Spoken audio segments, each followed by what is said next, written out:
Ça y est, le compte à rebours est lancé. Les épreuves écrites du baccalauréat arrivent à grands pas et avec elles, forcément, un peu de stress chez les terminales. Réunis sous le hashtag Apprendre sur TikTok, des enseignants et des éditeurs multiplient les cours ludiques pour aider les élèves avant les épreuves tant redoutées. Un reportage de Kevin Drouan avec Frédéric Fernandez, Caroline Bertolino et Blandine Dalena. Toutes les notions du bac de philo en 3 minutes. On commence avec la notion 1, la conscience. Sur TikTok, ce professeur de philosophie cumule plus de 250 000 abonnés, pour la plupart des lycéens en pleine révision du bac. Dans ses vidéos, Lève revient sur tout le programme de l'année, sur fond de pop culture. Ce savoir, c'est ce que le sociologue Bourdieu appelle le capital culturel. Quant Omar Sy dans Intouchable ne comprend rien à l'art contemporain, par exemple.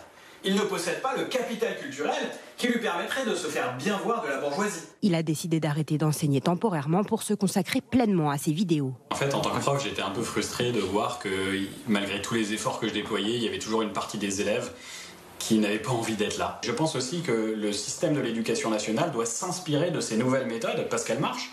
Les élèves s'intéressent naturellement, ils vont naturellement sur YouTube, ils vont naturellement sur TikTok, ils ont une curiosité intellectuelle naturelle. Une méthode qui divise parmi les premiers concernés, les élèves. Réviser grâce à Internet, c'est vraiment conseillé. On prend plein d'informations en très peu de temps et franchement, ça aide aussi.